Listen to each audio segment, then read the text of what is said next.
If you are serious about what protein you use, then use what Jersey Jay-Z uses. Equip Foods Protein. Order yours now at equipfoods.com and use the promo code JerseyJZ for a special discount.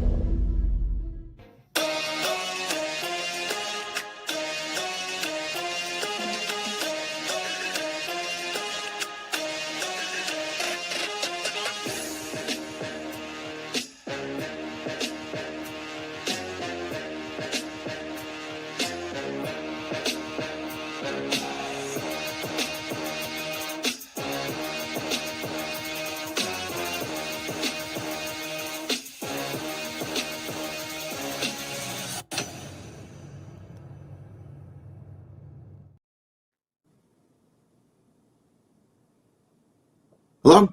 What's up, guys? We are live. I am Joe Zapata with my boy Gregg Valentino. I'm sorry, I was just reading Muscle Sport Magazine. Muscle Sport Magazine. I was just reading that. I didn't. Oh shit, we're on the show. Yes, Muscle Sport Magazine, and we got a special guest coming on. But anyway, we got a special guest coming on. Another paisan named Joe. There you go. So I'm Joe Z, and this one's Joe P. So I don't know how you want to. I call you both. Yeah, you're gonna confuse us in this show.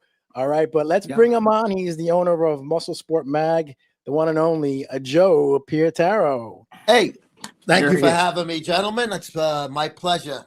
Always great to be on this side of the show. You know, it's good. It's refreshing. Yeah. It's nice. I was just reading Muscle Sport. Well, Wendy, look at that fucking Wendy. Guess what's going on? Yeah. Now, Joe, I wanted to ask you, Muscle Sport Magazine, how did you develop that? How did you come up with that magazine?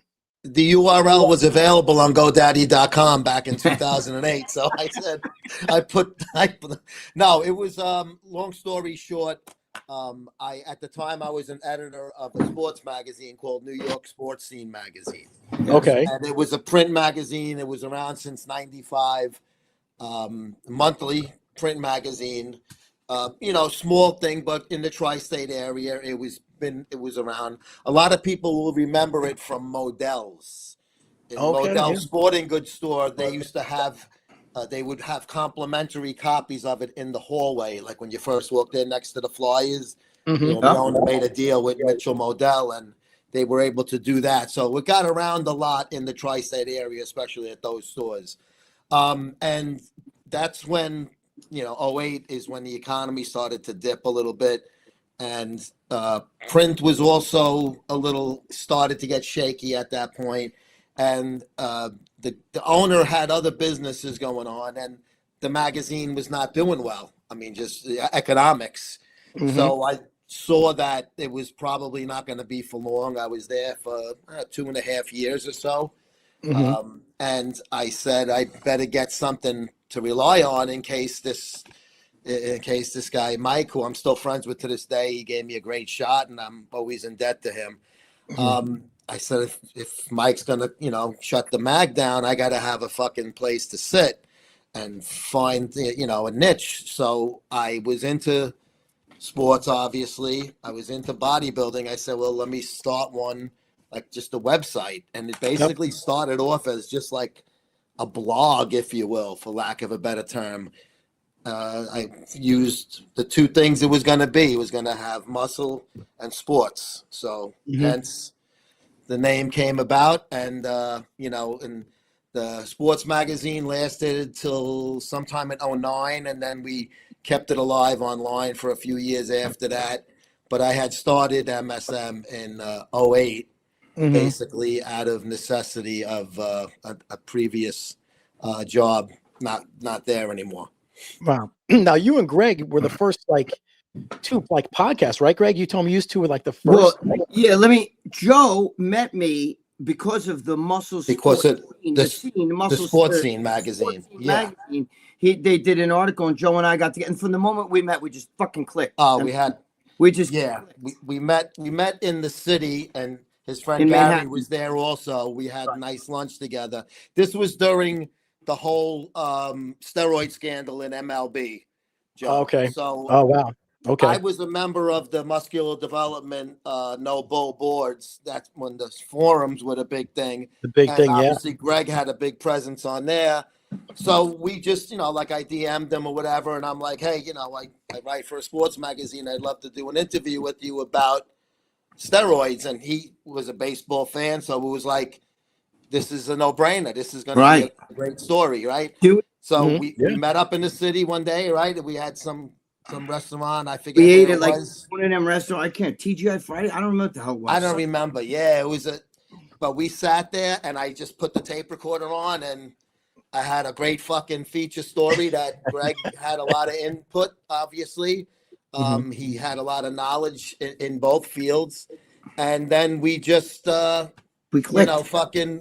We clicked, man, because, we're paisan and we're both fucking nuts and, and then when I started MSM, I mean, he was the first guy, the first cover, 09 issue was the first digital magazine.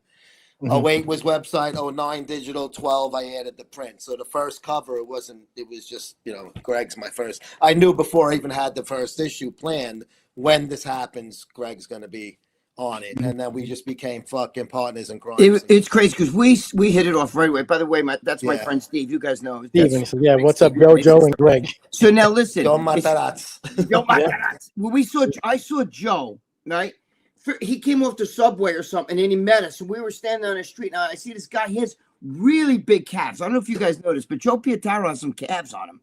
Am I right or wrong, Joe? Joe, you got some calves on you, man. They're okay. Yeah, my nose kind of smalls them, but you had some good calves on you, bro. They were good. You know what I mean? I remember. That's him right there. That's it. And he came up, and we just clicked.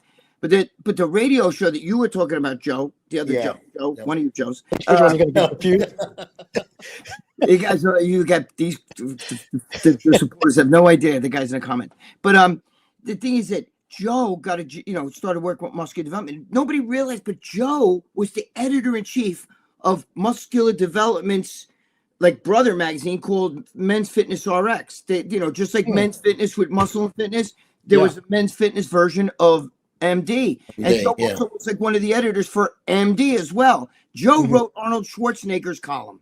Joe used to write some of the pros columns. Yeah, he wrote the column that was for Arnold. At the back of the magazine, I think it was Joe, wasn't it? Yeah, he had it at where Romano's Last Rites used to be. Right. Page. Yeah. So Joe wrote that, and Joe was also the editor, the boss of the Fitness RX. And that, let me tell you something. When Joe took it over, that fucking magazine just went through the ceiling. It was awesome. Joe's a fucking great writer. But you're leaving an important part out. You got me the fucking gig. No, but I mean, I had no gig without you. No, but I introduced you. Listen, you introduced me to the right people. Yeah, Robbie Duran first. You had then Steve Blackman. Right, you had the talent they wanted. So he wanted your talent. You had that talent. You could lead a horse to water, but you can't make him drink. And they loved Joe as soon as they met him. And Joe worked in the office with Steve Blackman every day. No, it was a good. I enjoyed working there. It was a good crew of guys in the office, and then obviously the guys that weren't in the office, like Gregg, that worked for the company. It was a great experience. I enjoyed it a lot. It didn't end on a great note, but that was all on me, and I took full responsibility for that. Yeah, but all that stuff, it's all gone. Around the same time, and it was just. Steve even told me, boy, I made a mistake. I really, I love you guys. He listened to other people that were trying to change the direction. You can't change the formula. Yeah. Sometimes you get a fucking, I don't know, like a protein bar or something. Like, man, this fucking thing's awesome. And then all of a sudden they change the formula. Like, now it tastes like shit. You know what I mean? Like, sometimes when you change the recipe, it doesn't work. But, Joe started the radio show. We didn't even know, right? It was a podcast, but we called it a radio show. We didn't know. It was over the phone. It was landlines. Son of Sammy Davis says. I'll have Joe talk about this, but it was so good. First of all, okay, now I see. Hey, Nick, what's up, buddy? Sammy Davis says, fun fact: Joe and Gregg did the last interview with Eddie Money before he passed. Is that true? Dude, he was lit. I didn't know that till Nick had said that to me on one of our shows. I didn't realize that actually. That was fun. That one. Yeah, he was. I remember we asked him something. He's like, "Guys, come on, give me a break." That was like 20 years ago, and he was, he was a little big fucked party. up. He was. Yeah, he was fucking whacked out. Wait, who was Joe? Who was it that fucking? I don't know if he was hitting on chicks or something. Remember, he was like calling us from the car. Was it Florent? No, it wasn't Florentine. It was the other one. The one who was on Greg Gutfeld all the time. That he's got the voice like this. Not Jim Florentine. Oh, Jim. No, Florentine. Yeah, it was Florentine. It wasn't. I get him and Brewer. We had both Jim Brewer and Jim. We had Brewer on. We had Remember, Florentine. he's like, I got to call back. We got to redo this because he was like, it wasn't. We also had Burt Young on, right? Burt Young. Burt Young. Joe. Joe. We broke the story. We broke the story of Creed. Tell Creed. him, Joe. Yeah, the Creed. Burt Young was he was pretty old when we got him on, but he was still he was still with it, a little slow like with his responses, but he wasn't. I know he had dementia and stuff after that, but he wasn't too bad when we got him on the phone. I feel like he was sharp, but I didn't think he was. I thought he was all right. It was the girl that was like his PR girl, kind of like told me, no problem. We won't blow him up with questions. We'll pace it right and stuff. But he said on that show, they're making a new movie called Creed. A new script they're doing, and if they don't have Paulie in, it'll be sacrilegious. Yeah. And guess what? It was sacrilegious. They killed him off. They cut him out of it. And he wasn't dead yet in real life.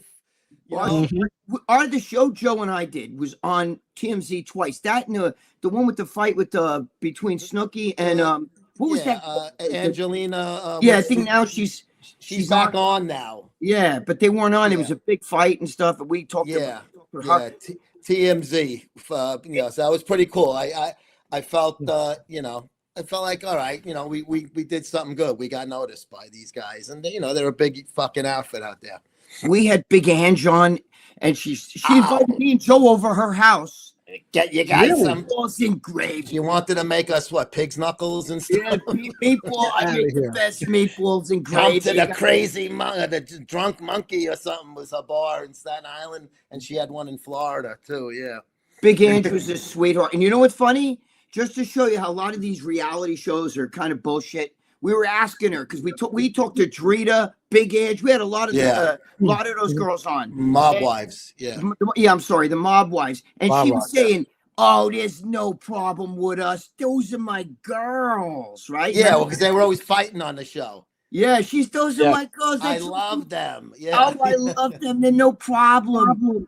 Oh, that was a great. We had a great time. We had a lot of fun doing that, and it was an entertainment show. It had nothing to do with fitness, bodybuilding, sports. We had everybody on. Donnie Osmond. If we had Ernie Banks, the craziest thing. Ernie Banks. Yeah, I mean, so we went from Ernie Banks. He just said Donnie Osmond. Greg just mentioned Johnny. Big name, especially for Mario Lopez. What I mean? We had Mario. Yeah. I was fucking with him. I asked him. I said, about him. What did I say? Him and Miley Cyrus. Miley Cyrus. And he goes, "Oh, I know her since she's a kid." Because I said, "You two would look, if you two hooked up, you make a nice looking guy." He's like, "I can't. I know her since she was a kid." But you know what the craziest thing is, Joe? This goes over a lot of people's heads. But when I think back about it, we had Ernie Banks on, right? Who was this shortstop, Hall of Fame, shortstop for the Cubs. And you know what he said? He always dreamed of playing for the Yankees. Do you remember that, Joe? Yep. And you were like, "Oh, I wish you did." He never got a playoff game. He never played in the playoffs. One of the greatest players. Yeah. How did you get these people, Joe? Because it's easier today than it was back then, probably for you guys. Yeah. You know what it was, Joe? It was, I got a hold of certain PR agencies, or like with the sports ones, I had contacts in that realm already. Yeah. So I was able to call different agencies and agents and things like that.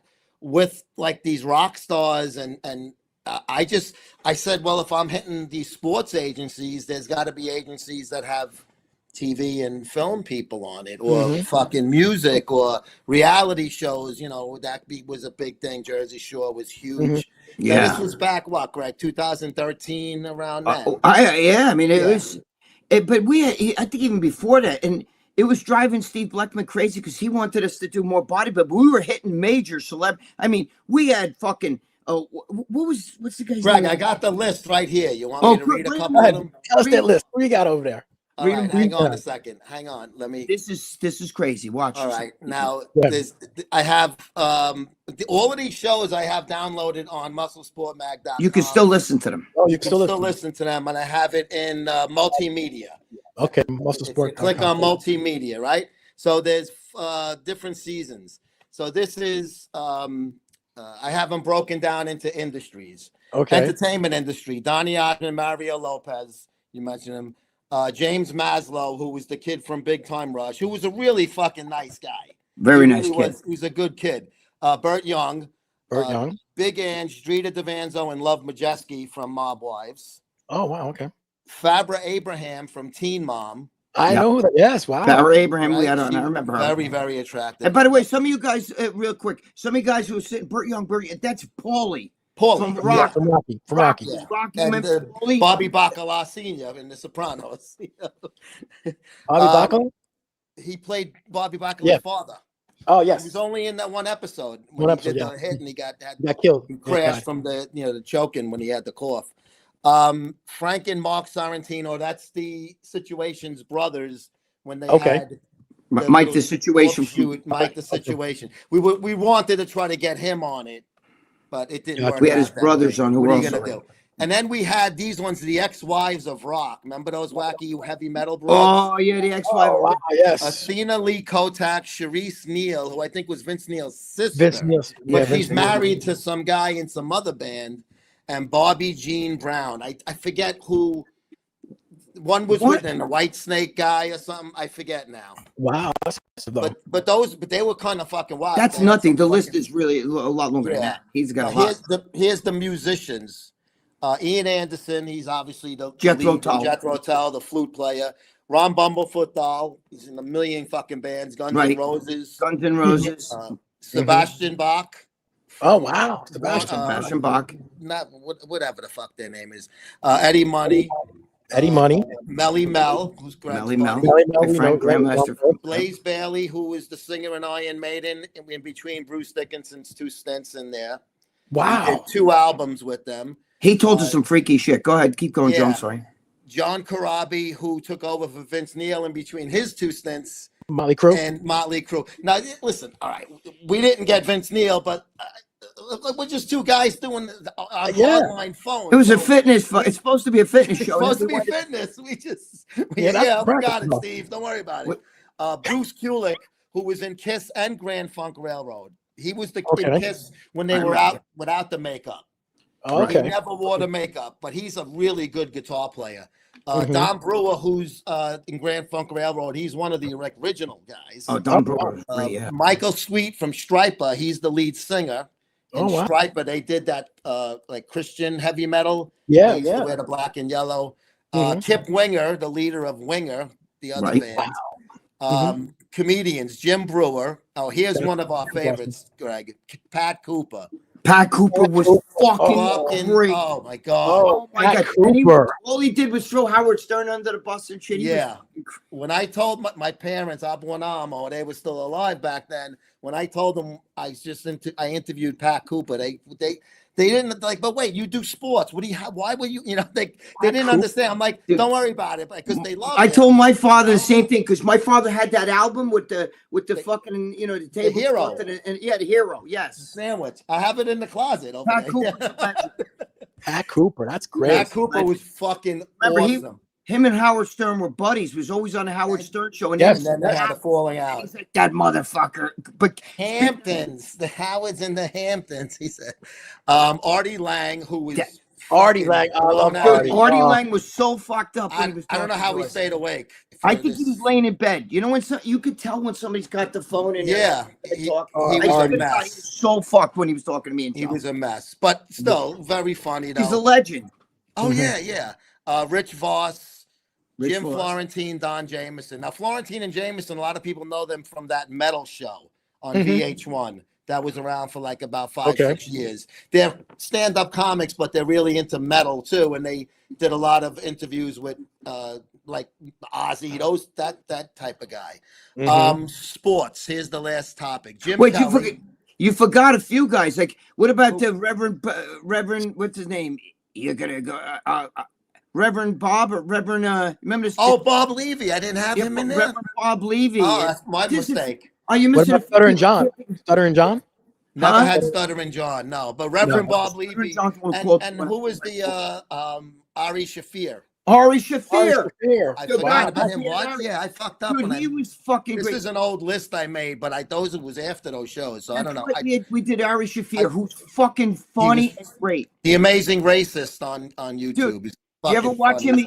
He fucking ran in. He run in the middle, like he'd scream fucking and like they chase him and shit. He would do. He plays different characters. He'd show up in Harlem. He'd wear a Ku Klux Klan outfit and he'd be getting gas. Went to the dry cleaner in Harlem with the fucking outfit. I need this quick. We got a rally tonight. Yeah, you guys know who he is. Ari Shafir, the guy who hangs out with Joe Rogan. He's always on Joe Rogan. He's on Rogan a lot. Best friends. He's goofy looking. He's me and Joe did. He was great. Yeah. Mm-hmm. Sports, Jim Kelly from the Buffalo Bills. Oh, wow. Fucking, yeah. I quarterback. Mean, fucking Hall of Fame. Yeah. Here's Gregg's favorite, Mario Andretti. Yes. The race car driver? Yes. You're going to beat me up, right? We had in the promo. Greg, if I call you the rambling freak, are you going to beat me up? If I call you the rambling freak, you're going to beat my ass or something like that. He said, but he was great. He was fantastic. Yeah. Andretti, dude. That's a fucking legend. Boss Rutan. Boss hysterical. Joe knows UFC guys. Told us a story how some fucking guy was giving him trouble on the highway. Cut him off. And he cut him off. He's giving him the finger. Gets out of the car. Because the guy's like, get out of the car. So Boss Rutan gets out of the car. And the guy looked at him and he goes, oh shit, you're fucking Boss Rutan. And he goes, do you still want to do this? Do you still want And the guy was like, I'm really sorry. And he told the guy, that's why you think twice before you do stupid shit. Because he could have killed the guy. Yeah, of course. Yeah, no, but he was very good. He was funny. Dan Hardy, the British UFC fighter. Okay. Frank Shamrock, who, by the way, him and Boss Rutan, they were rivals. But they were rivals. He just told us. Boss Rutan told us. Do you remember this, Joe? He said, "I just went to the movies. Me and Frank." Him and Frank Shamrock went to go see a movie together like a day or two before they talked. It's like wrestling sometimes, sports. Oh, wow. Other sports. It's like, hey, let's go check out a movie. So they go sitting in a movie theater. They're talking, before the fight. Ernie Banks, we mentioned. Dan B. Severin. He's all over the place. Dan's great. And Don Fry from the UFC. A lot of these guys are older names because you got to remember, this is fucking 12 years, 13 years ago. We did these interviews, and I was trying to get some active guys, but it was tough, So a lot of these agencies have these like smaller name guys or retired players and retired guys. So I was anybody a jerk? Was anybody a jerk? Was anyone like a jerk or anything to you guys? You know what? The only one like fucking Sebastian Bach. Greg goes, "What are you in a fucking bowling alley? We can't even, It was so like he was somewhere where it was so loud, and he obviously didn't give a fuck about the interview. Yeah, and you start to feel that now, Joe. You interview people, when you see somebody doesn't give a shit, you start to not give a shit. Sometimes they're just there for the interview. Yeah, and when you said the bowling alley thing, though, I was fucking dying. And then he did go outside where it was quiet. I don't know where. He stepped out, but then he was okay. But at first, it was just like, I'm like, come on, bro. I mean, I was saying shit to Mario Lopez. Mario Lopez actually was in the middle of doing a commercial or something, right, Joe? And he stopped. When he came on that show, he jumped out of he skydived for some charity. Oh, and when he hit the ground, he got on his phone and called. He was still wearing.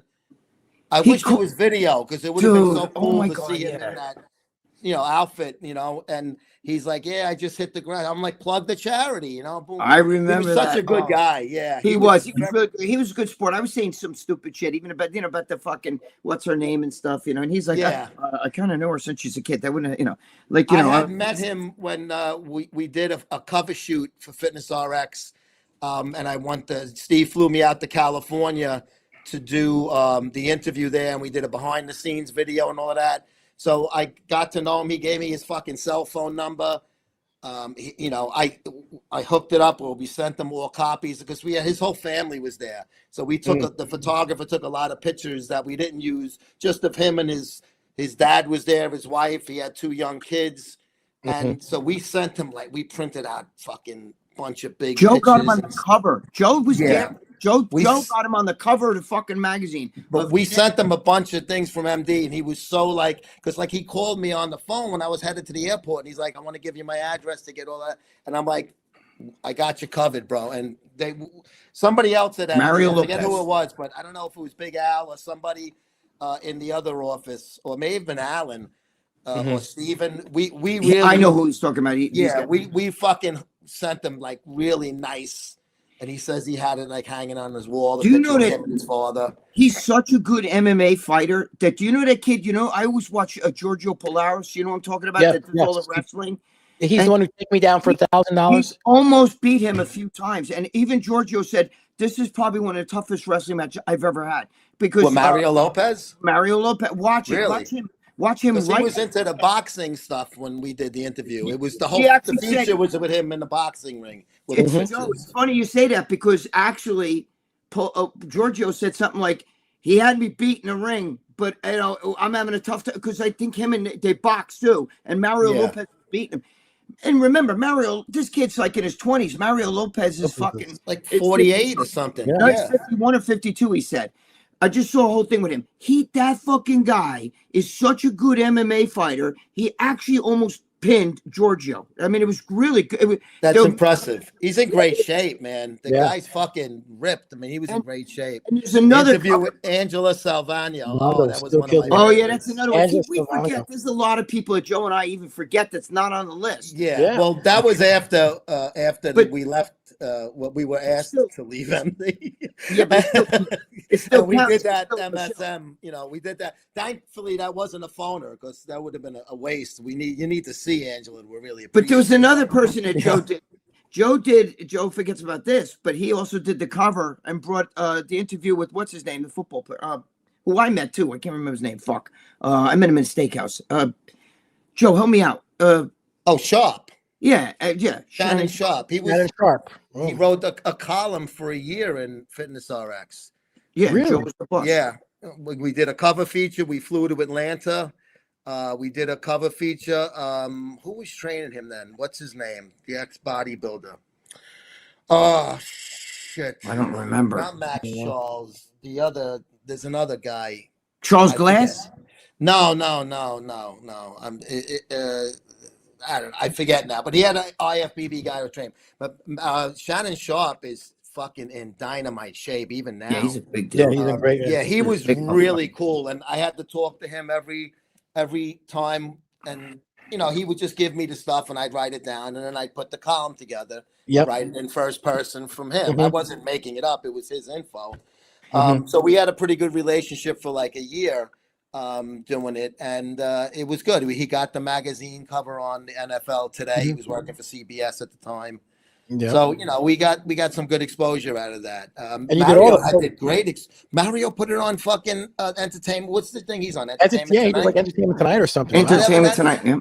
He had the video. Remember, Greg? Yes, I do. Behind the scenes video, which we sent it to him. Mario Lopez. And he had the magazine out. Yeah, he was really good. He was really loved very helpful promoting it. He loved Joe. He did. He really loved Joe because I'm going to be honest with you. He did that interview mostly because it was Joe asking him to do it. He says, Joe P., don't forget about your interviews with Nicholas. Oh, Nick Vineyard. Oh, God, no. Wow. No, Nick. Nick doesn't like when he gets mistaken for that Nicholas. Wait, but so who else is on the list? I forgot. There's a lot more. We did so many more people. I can't even remember. What did we have? We did other guys when, you know, for MSM. Yeah, we did other stuff, but after we did, it's still a continue of us, but we weren't doing longer for that magazine. We were doing it on our own. But who was the guy? Matt Hughes. Remember you and I were with Matt Hughes for a while. Oh, at the Arnold. Yeah, Matt he was Hughes, such a good guy. But then they're saying he's a nut job. But I mean, I don't know. He was good with me and Joe, right, Joe? He seemed very fucking chill then. Yeah, really cool, man. He was a great guy. I thought. What about Rich Piana? You talked with Rich Piana? Yeah, Rich Piana wrote for us. He wrote for me and wrote for and that didn't end well either. But you know, things. Listen, it's nothing personal. These are business things, bro. I mean, but do you know? Listen, that's guys. all This fucking, you people don't realize. This magazine's the last bodybuilding magazine. It's not the thickest, but it's awesome. And let me tell you, Jerry Ward wrote for it. Rich Pietaro wrote for it. Yeah. Boston Lloyd wrote. Wow, these names all have one thing in common. Yes, but don't put yourself in that list yet. I know. Even pause. Reese wrote for it. John Romano's written for it. He writes for Dave Palumbo too. Dave Palumbo wrote for it. Yeah. Robbie Robinson. Bill Grant. Who? Bill Grant. John Defendis. Bill Grant. Yep. Steve. Who's the guy that? Kuko. No, Mahalik. Stephen. Mahalik. Wow, that was a long time ago. Yes, that was the first couple of issues. Yeah, yes. 2009 and 10. Yes, and then the kid Musclehead, Tyler. Oh, Tyler's great. Tyler Bauman, Musclehead 320. Yeah, right. Tyler Bauman. Okay. Tyler's got some good chops. He writes some good stuff. Yeah. Best friend. Remember the kid was always doing the videos with Boston. He was always with Boston. Yeah. Yes. And very knowledgeable when it comes to the juice. And he used to write the article from jail. He used to send it to me on the Core Links inmate email system. It looked like something out of Windows 95 or something, this thing, but we got the job done, and now he's home, and it's much better. In there. But Wendy's a good girl. But we did, and as far as the radio show, Joe and I, we forget there's so many more people. We did a lot of celebrities, you know what I mean? It was fun. But when we would do the show, Joe and I didn't just sit there and say, like, how did you get started, Richard? We would ask crazy shit. And what was our question that every guest we asked? And we kept a running count of who, because I have a personal favorite of this style, and you have a personal favorite of this style. I forgot, Joe. It's just, my brain is shot. Joe, Bush. Oh, the Bush. Oh, what do you? What is this? Better to I think even Mario Andretti. We asked everybody, young, old, male, female. I mean, what do you like better, to shave box or shaved or a big thing? And Gregg likes the big 70 push, bro. So we would ask them, and we kept a running count. And I think I was ahead by a few when we kind of, I don't know. That's right. Holy fuck, Joe. Yeah, I'm really bad, guys. I can understand Blackman was like in a different realm. Well, he wanted us we did do some bodybuilders and some other bullshit fitness guys. That's was so boring. Now. We were like, but let me tell you something. We did it through Voice America, which was the big thing. And they did so many shows, and they used to tell us, "Oh yeah, oh my God, we look forward to the guy loved our show so much. Really? We fucking love you." They're like, "Oh shit, Fitness RX today." And they were like, because they couldn't believe we were getting major celebrities on, and we were talking about crazy stuff, right, Joe? Well, that's crazy. I mean, we had even there was some wrestlers too. I mean, you did Jimmy Snuka, all that shit. Joe. That was like at an Arnold or something. Yeah. Yeah. Wow. You should ask them how many bodies you got in the closet. But we had so many. Yeah, the Roy DeMeo of the WWF. Joe, Diamond Dallas Page. I know. There's a whole bunch more, Joe, that we're forgetting. I know because I still see that video that I made in my head. And that video was good. Fuck, man. So after you guys were done with that show wrapped up, then you guys Wednesdays have your own show, right? Well, we kind of brought back Gregg and Joe. It only had that little lull in between. Yeah, but we've always had something with it. Always there. Video. We did pre-recorded. Remember, Gregg, when we had the videographers, and we used to pre-record the shows, and then I would put them out weekly. So Gregg would come to Long Island. We'd record 4 shows. Yes, we had guests there too once in a while. Not a lot, but we had some phone guests. We had some live guests, and then. When we started doing this one, they didn't even have this kind of stuff. No. I don't even know if Zoom was around. We were so ahead. This before we started. Way before there was a Joe Rogan, all that shit. Me and him were bagging all kinds of big celebrities, talking. I can't even. I know there's more, Joe. There's a whole bunch more that we're not. Yeah. just brought up Diamond Dallas Page. There was a bunch. I'd have to look at even the video that I made to get some, but we did so many different things. We had everything, and we were funky. Yeah.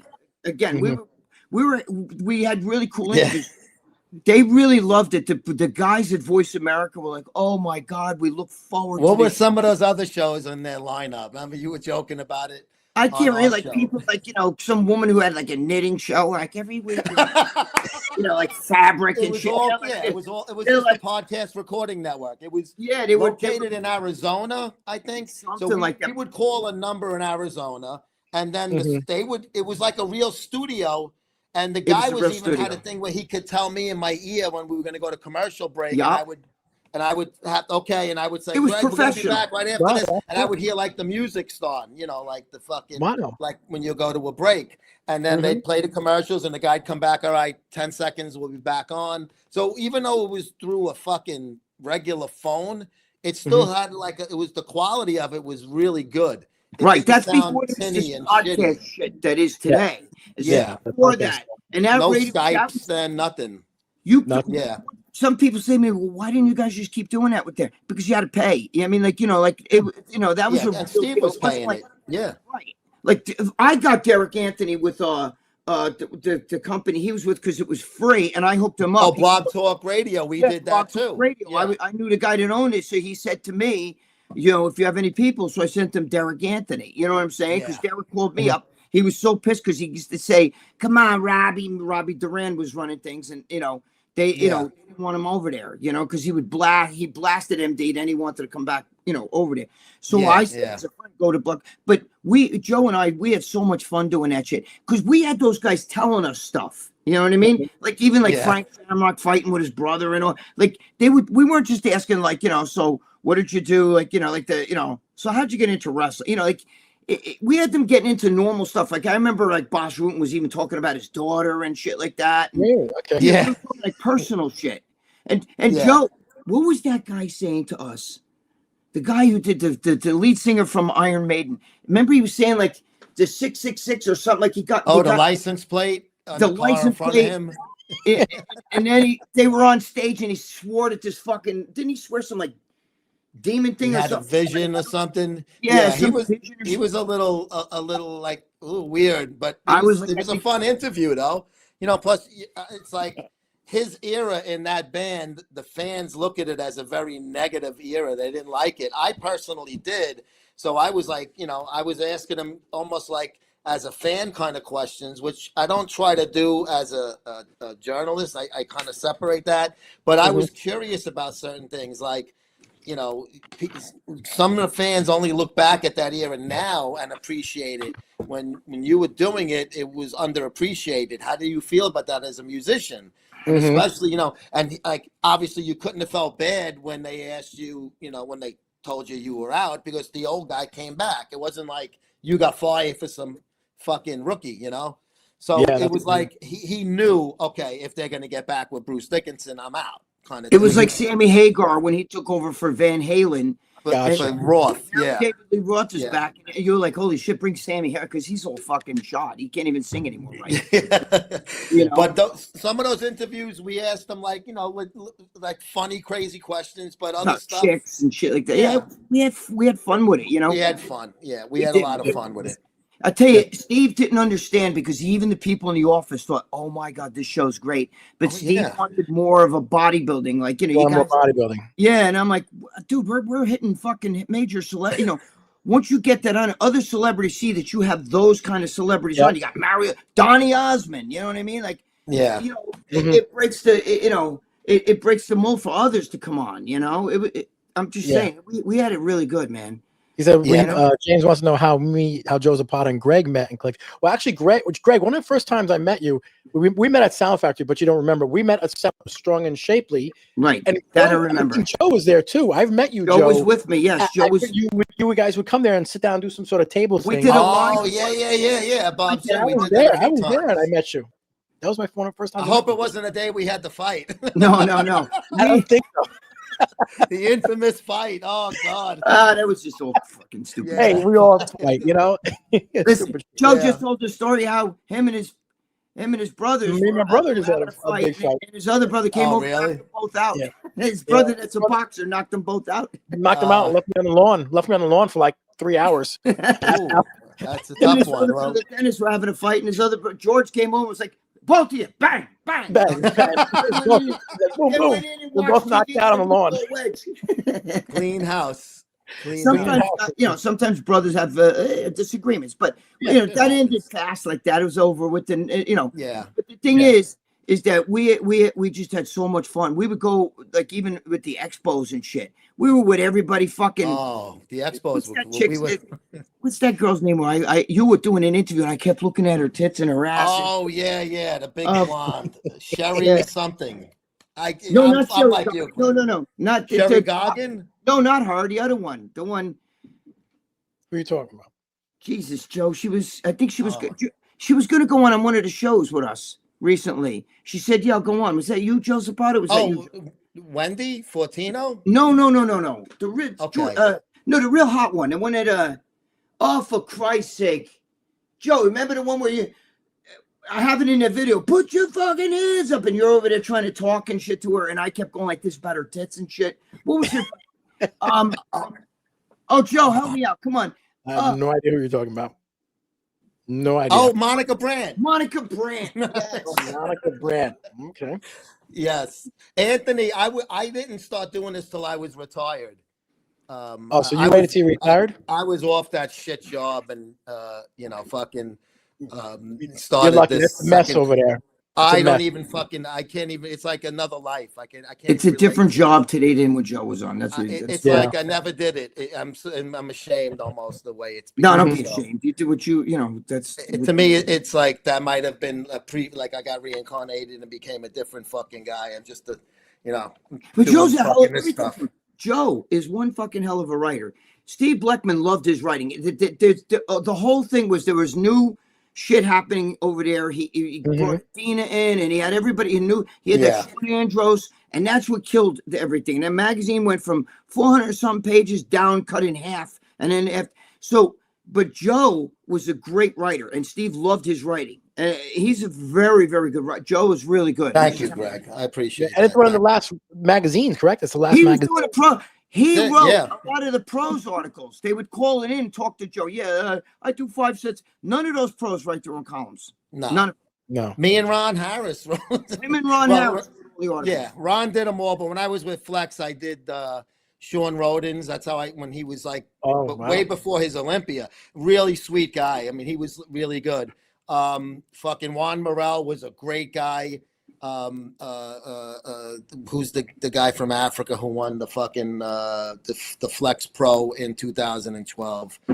I forget, the big African guy. I used to write from France. I wrote his column. I wrote Brandon Curry's column. Not Brandon Curry. Brandon Ray. Brandon Ray. It's funny. I get them both mixed up. I always mix them up. The guy who was at CNN. Brandon Ray was the CBS or fucking whatever cameraman. Yeah, he worked at one of these channels. But he also won like pro show and stuff. So he was a really big time bodybuilder. Yeah. So you never wanted to compete? You never wanted to compete, right? No, I never. Never But even fucking was a fleeting thought. Really? Okay. I started working out as a freshman in high school. Okay. And I just got into it just to stay in shape and try to look good and fucking get fucking broads from it. Joe, before you were a cop, before you were a cop, did you play in a rock band or something? Am I thinking of somebody else? I know that Jerry. Yeah, I dabbled. I wasn't, Natalia. If that's a real girl looking like that, I appreciate it. But I'd be Charlie Arms probably. Yeah, I thought I was going to be Lionel. Thank you, Dave. Yes. Lionel Burke. Yep. Yes. Thank you. I couldn't think of his name. Good guy. But not easy to understand with his French accent, but we got it done every month. I'm just like everybody else. I think everybody in high school played an instrument and was in a band and thought they were going to be, opening up for fucking bands and big halls one day. And then I reality hit in. I got a haircut and I got a job. I'm the only loser that fucking my mother made me take because my grandfather was my my father, they were musical. They're very musical. Yeah, An Italian from Italy played the banjo, and he taught himself. So my mother was like, "You got to play the guitar." So she would fucking make me. I had to take lessons. I took lessons for like 8 years, right? She used to listen. If I didn't play, I'd have to play each day in my room. And if I wasn't playing, I don't hear you playing. I pay for this. And you know what's funny? You should have got a tape recorder. No, I sucked. I just wasn't made to play fucking guitar, bro. I just have fingers are fat. I can't. It's hard, yeah. I can't do bar chords. I can't do it. And musically, I suck. But yet my sister, yet my daughter plays all those instruments: guitar, fucking keyboard, saxophone. She was honors in band playing tuba. Wow, my son played the lead guitar and never took lessons. Played lead guitar in a band and even was playing weddings. Wrote a song for somebody and had to play it at a wedding. Me, I can't play the radio, man. I suck. It's not easy, man. I give people credit that could do it and do more, especially if you're fucking instrumental. If you got them long, skinny fingers and shit that you can fucking do like bar chords, I can't do it. I can't do anything. Wow. What's your favorite sport, Joe? Since you do, bodybuilding, but you do also, Yankees, right? Baseball. I'm passionate. I would have thought baseball. Football. Aren't you more football? Well, I like football for the gambling aspect of it. Okay. It's legal. I have, I got the FanDuel FanDuel banned me. I have DraftKings and Caesars. I do like to play, those games. Football is my sport. I did like football the most, but then it got a little too political for me. So it kind of turned me off for a few years. All the sports did, but baseball was always like the one that I was like the most. And now it's like I don't really like. I'm a Knicks fan, but I don't really give a fuck if they lost. I don't care. I had the other team. I had the under. I don't give a fuck. Did I win? The Mets are the only team that I watch every game and I get into it. And I do bet against them when I feel the pitching matchup is in my favor. But I don't root against them per se. But baseball until Roger Goodell took over, football was, but that he soured me on a lot of things. And I enjoy baseball. It's a purest sport. It's the pastime. It's summer, right? I mean, there's nothing like a fucking summer day. It's the only sport too, Joe, that you're a team player and you're also an individual. Every guy gets a chance to go up against the pitcher, right? You get a chance to impact the game. So it's an individual sport, but it's also a team sport. But poor Joe, God, I feel so bad for him because he likes the Mets and the Jets. Well, I don't like the Jets anymore. Oh no. I shook it off. I don't care. No, seriously. The football I'm totally only into it as far as picking games and stuff like that, and I utilize it for content as well. I don't just do it. I do a little bit content. I gotta pee. I'll be right back. You guys keep that. I'm coming. It's the annual. UFC and boxing you like also, right? Correct? I do, but I've got to be honest with you. UFC for me, I'm way behind in following. Like Gregg knows 1,000 times more. He'll be talking about a certain fighter, and I'm like, I don't even know who the fuck that is. I don't watch it. I did at one point a lot earlier in the UFC. I guess it was like when The Ultimate Fighter was popular. Okay. I got into that show. I started watching it more. I've covered different events live, like Strikeforce. I covered an underground MMA before it was legalized in New York. There was something called the Underground Combat League, the UCL. Oh, wow. And they used to have events in like boxing gyms in like really sketchy areas. And you had to know somebody to get in, and they would blacken the windows. It was fucking wild, bro. And it was like UFC 1. It was no weight classes. You just signed up, and it wasn't a cage, it was a ring. But like I said, you had to know. Like Peter Storm was the guy that ran. His name's been around. He was a big Muay Thai guy. And I used to go to these events. Like one was like in Brownsville, Brooklyn, some really fucking, you know, you don't want to park too far away kind of areas. But they were like on a Sunday in the middle of the afternoon. It wasn't like it was 3 a.m. So I got into MMA in those early days of it. And then as some of those more big name guys kind of retired, like Iceman and those guys, I didn't know who some of these guys were that were taking their place. And I got a little sloppy, I'll admit it. I didn't, you know, Wait, I didn't cover it, so I didn't I get to stick with Joe it. to tell the story. Joe arrested somebody when he was a cop who was very famous, and Joe was actually really liked him a lot, and it killed him to arrest him. Yes. He was from the Jets. Go ahead, Joe. Tell him. Get Mark Gastineau.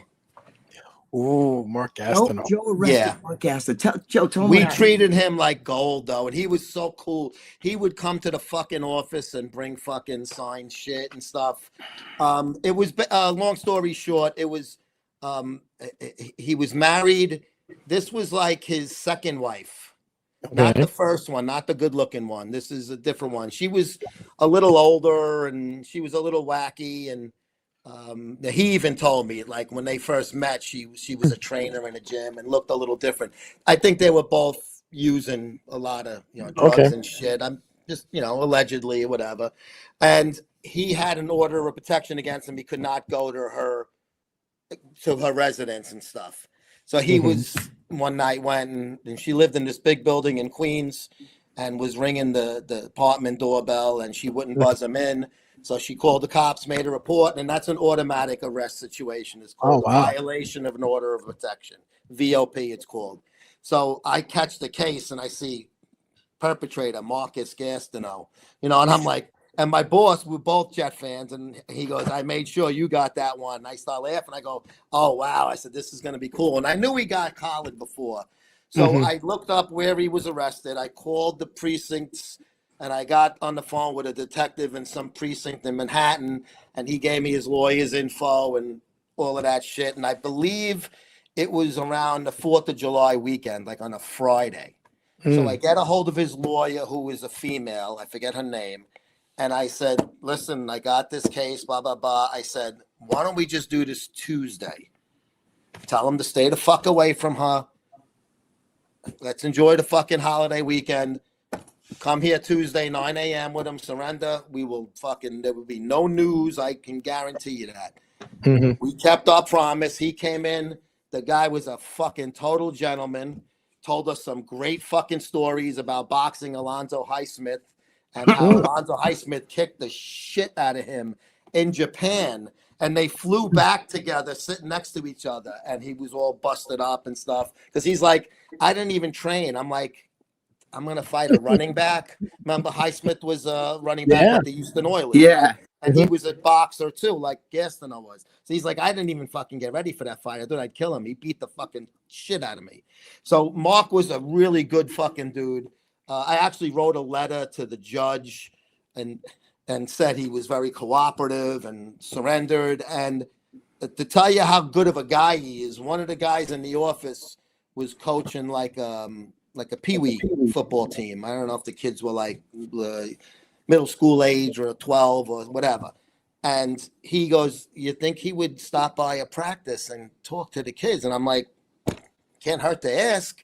So we asked him. Not only did this fucking guy go there, he stood the whole fucking time.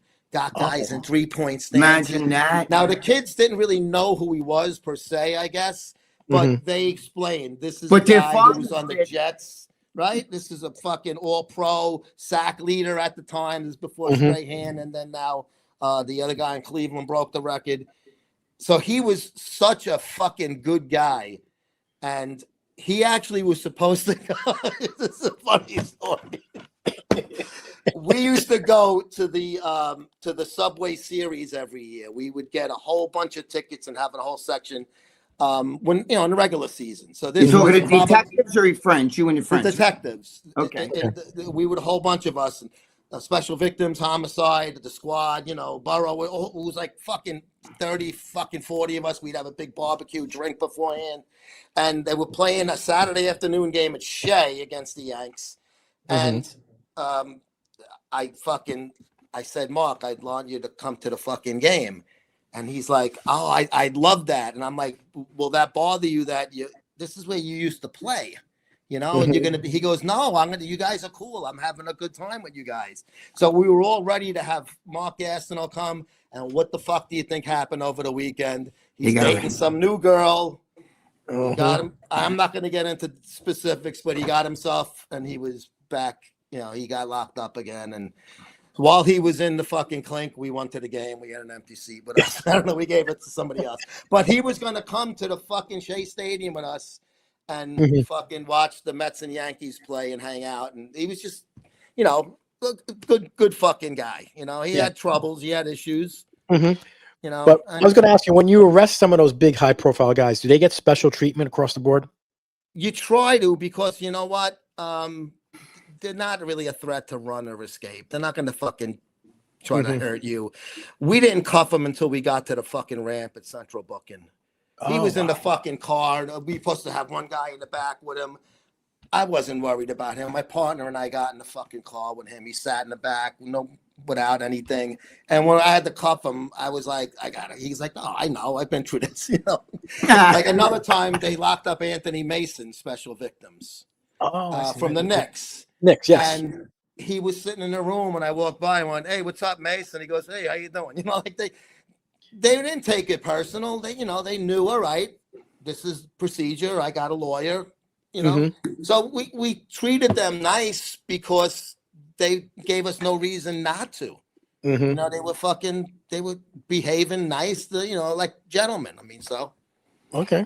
Yeah, I love that story because, especially when you're like, because Joe was a big Jet fan and so, I love the Jets. So I'm more of a Giants if they were to play each other, but I never root against the Jets back in the day when I did like football. But Gastineau was a god to Jet fans. I loved him. He's like he's their Lawrence Taylor. You know what I'm saying? Fucking cover of Muscle and Fitness. Right? Yeah. Wasn't he with Betty Weeder on one of the covers? Yeah, he was. You know what? Yeah. Walk like an Egyptian. Dude, that guy was jacked there with no shirt on. He used to run the 40-yard dash and he was like 275, ran it like in 4.4. Do you know how fucking elite that is? That's defensive end to have a 4.40. Yeah, and he had the Jack LaLanne commercial on the Pec Deck. Remember? Yeah, man. No, but he's Chagod now. You ever see him? He's like, he's out of it. I think he's got CTE. Yeah.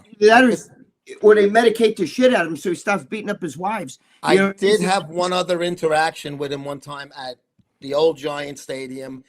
He was out there in the parking lot with WFAN signing autographs. And I went up to the guy and I said, listen, I showed him my press pass. I said, I'm not a fan. I'm not cutting. I'm not getting an autograph. I happen to know Mark on a friend basis. I just want to say hi. I haven't seen him. And, this is, the arrest was 99 or 97. I forget what it was, 90 something. And now I'm a sports writer. This is 2007 or 8, I guess. And so now I haven't seen this fucking guy in a million years. And I whispered, I said, Mark, it's Joe, the detective from, blah, blah, blah. And oh, yeah. He had no fucking idea who I was. Really? Like, he shook my hand, he did. But I was like, I said, hey, you look good, man. This is great. Look at this fucking line for you. I said, I don't want to keep you. I just wanted to say hi. But I have a feeling he had no fucking clue. I saw a video of him recently when he was yelling at Brett Favre at some event. And if you remember when Strahan broke that record, Gastineau was at the game and was like congratulating Strahan. Yeah. And then he was giving Brett Favre shit at this thing like how many years later. I think it's CTE, which is sad because the guy was, fucking. Or he's probably medicated. But it might be. Yeah. I want to bring another thing up about Joe that people don't know. That Joe also was he used to be do some beat writing. I one time was watching a Met game. And I'm watching a Met game and they're scanning the reporters up in the fucking thing. And I see Joe up in a press box with the fucking computer like this. He was in the Met press box. Then Joe's got some great stories. Joe used to go down in the dugout, right? In the locker rooms. And he, he said, we always talk about how fucking Pedro Martinez, he walking around naked with a big fucking schlong like this. And Joe was in there where they're all naked and fucking Joe, tell me about like, the locker room stuff that you've seen and shit like that, and all because Joe was a reporter with the in the fucking press box. Yeah, no, Pedro was unclipped. He had a fucking elephant's baby's arm. He had very a fucking great guy though. You know, very friendly. You know, some ball players aren't. He was not like that. He was very friendly. He would do all the questions and stuff. But he was definitely proud of that big fucking prick because he would walk around, and which is weird because there's females and males in the male locker rooms. But if I cover the WNBA game, none of us, girls or guys, are allowed in their locker room until they're already dressed. What if you wanted to? Let's fuck the NBA, WNBA. What if you went for like Anna Kournikova or something like that? Would have been even nicer to see it naked. You know what I'm saying? That would be even better. Yeah, but it's weird how there'll be ladies standing right there, and these guys are doing the windshield wiper. You know, I mean, listen, they shower. What are they gonna do? Cover up? I mean, did you say Pedro was getting interviewed by a woman, and he's just standing there with that fucking thing hanging? Well, those they guys didn't really do that. I mean, like, but if there's like, you know, I've seen the scrum when you're around the fucking the locker and all the writers there with the fucking recorders. And, you know, so like usually you don't bother them till they're like at least partly dressed. It's just etiquette, you know? So if a guy's got his fucking balls hanging out, I'm not going to go out there, hey, you got a minute? You know, that's a little fucking weird. So usually you wait till they at least get their fucking lower, you know, pants or something on. And then usually they'll turn around and sit on the stool. And then they kind of, all right. And then we kind of go over to it. So, you know, if they're naked, they're just, you know, cleaning up and getting. I could never have a conversation with another man naked. I just couldn't. You know, like, especially a gym or the gym or something. I'll be at the gym. I'll see that you have that one guy. He loves to be naked in the locker room. The old men. We used to have this doctor. We had this doctor. They do the Superman pose at the fucking bathroom in the and you're like, what the fuck out of here? Taking a piss, yeah. I mean, why? They walk around in flip flops and they're stark naked, right? Yeah, they're deck out and they're fucking little rubber shoes and they stand and they purposely talk to you and shit, and they're waiting. It's like they're waiting to put their clothes on. You're like, dude, get your fuck. So how you doing today? Yeah, and some of them are not impressive. I look down and I say, I guess better than you. No, I'm just kidding. And some of them are not impressive down there, and they'll be like, usually that's the guys who do that shit. I think it's a sick thing. You know what I mean? Like it might be. It's usually not the guys that hung like a horse. It's usually the fucking old men who did little fucking piece of God that hasn't worked out in 50 years. Yes, 100% right.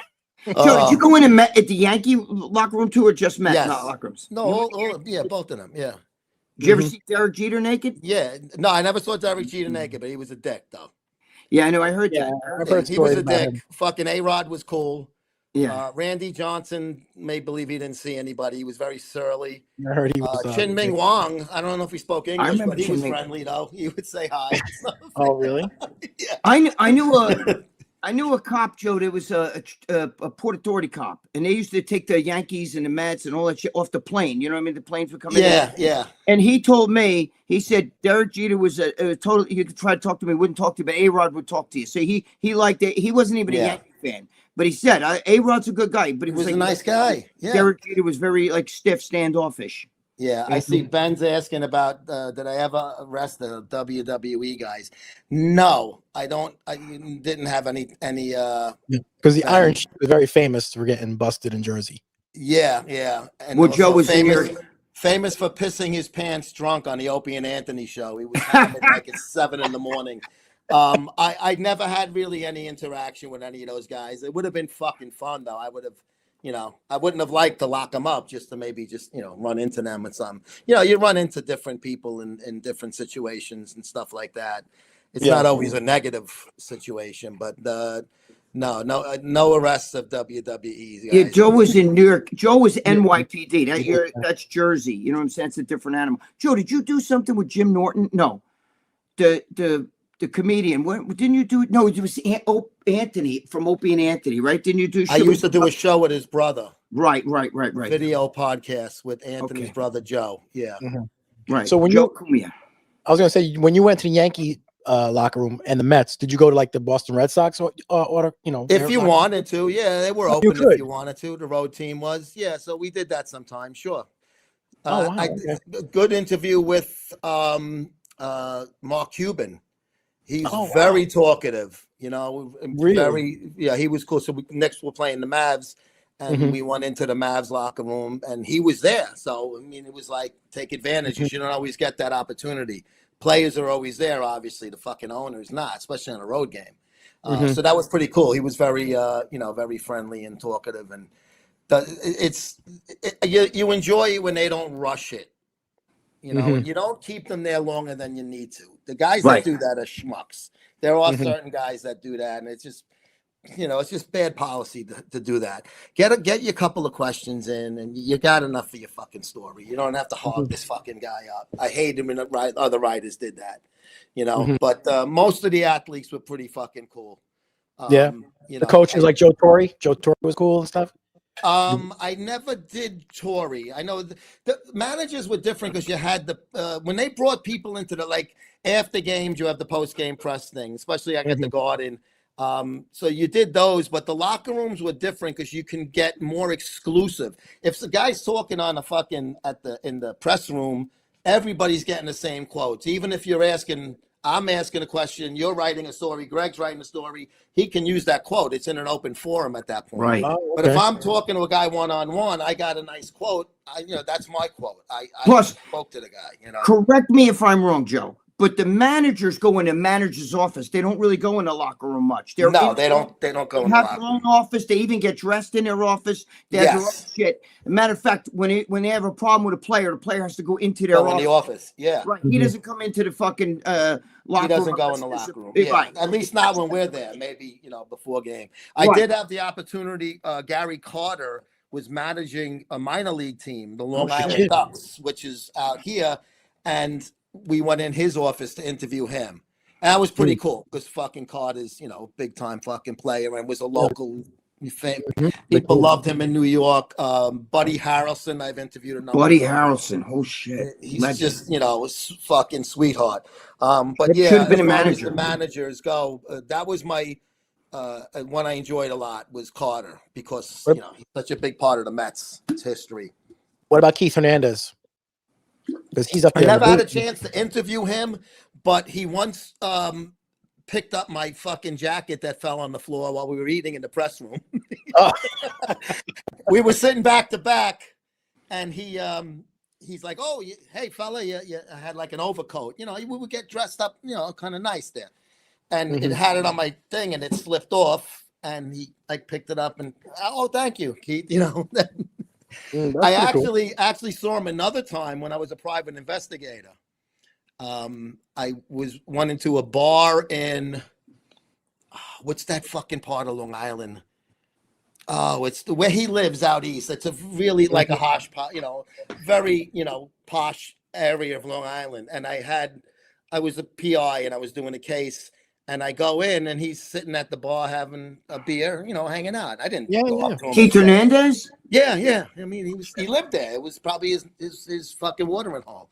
He likes to go out and hang out. He's, never been shy about admitting that. But that was pretty cool. I was like, that's Keith Hernandez. Joe, did you ever go with us when we worked with MD and Robbie Duran? We'd all go to Mona Morrison, who's married to Mike O'Hearn, and one of her constant customers was there every day. She owned the steak joint. Yes, you went there, right, Joe? No, but I know it's downtown there. Yeah, I used to go there all the time. She used to take care of us. Mona Morrison, such a great guy. Michael Robbie told me all the time. I felt funny to go in there. I thought I went there once with you, but you know who used to hang out at the bar there? Ron Darling. Nice. Ron Darling used to be there all the time. He was a regular at Mona's. It was called Nebraska Steakhouse, but Mona knew, Ron's always here. Robbie Duran used to sit and talk to him all the time. Robbie Duran, if you guys watching this, he's the one who took over for Dave Palumbo when Dave left MD, and he was the editor-in-chief. Right. Yeah. Robbie became, our boss, but, it was Ron Darling used to go there, and Mona is such a great girl. That's Mona's, I just saw her at the Olympia with her. Yeah, that's O'Hearn's wife. Spoke to her there. Yeah, I just talked to her on a text message recently. But Ben Garcia said, Joe and Greg, did you guys ever interview comedians like Joey Diaz, Andrew Dice Clay, Greg Giraldo, Gilbert Godfrey? No, none of that. We did big. I mean, we did. Yeah, we didn't get any of those guys. I would have loved all of those guys. Really, especially Coco and Dice. Those. I guarantee you, though, if we would have kept going and it didn't, we weren't. You know, it wasn't our fault. We got the kibosh put to us because it was the show was owned by by MD. But if we kept going, we probably would have got some of those guys. You know what I mean? We were on a fucking we were on a roll. You know, we're doing good. Him doing a show with us, he would have done it. Juan Soto, the most overpaid bum in sports. I met him actually not too long ago. How was he? He was cool. He was picking up laundry in his Lamborghini. I have the picture. In his Lamborghini, he's picking up his laundry. He's really cool. He told me to come by and look at my car and everything. Really a guy like that, you would have figured fucking he has to go to a laundromat. You know what I mean? He probably owns it. Somebody doing it. Yo, dude, I got my own. I got laundry here. What do you call it? I did a load today.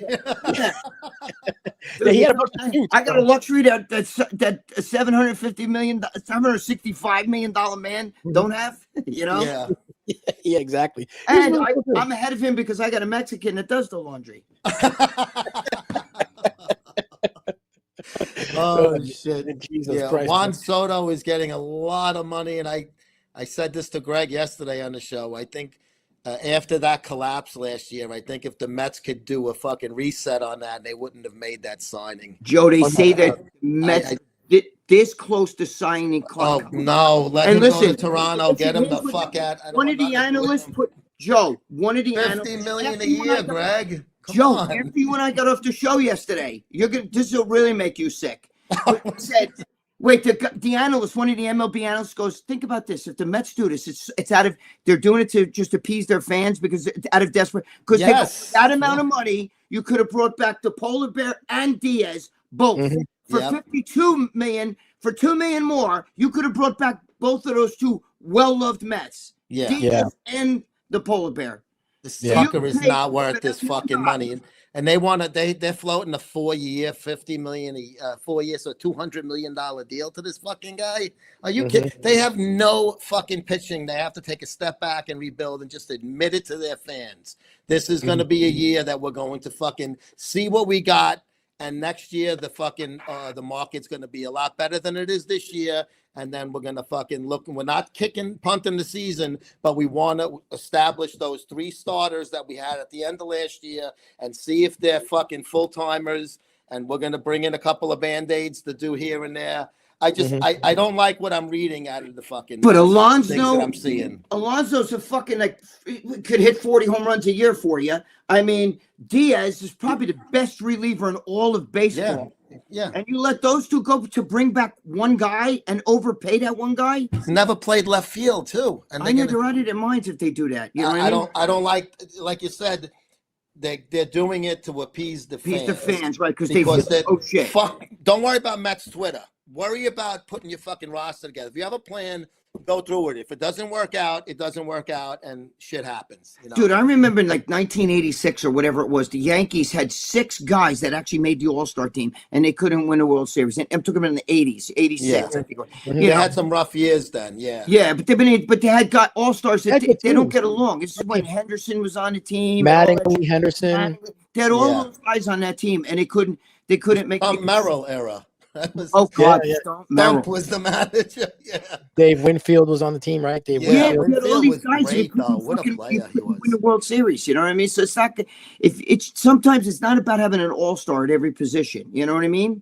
It's about how they play together, and it's a lot of times it's the way things. Not for nothing, but the Toronto Blue Jays should have beaten the Dodgers this year. I mean, they had them beat. You know what I mean? You went to 7th game. You went to 11 or 12 innings to lose. I mean.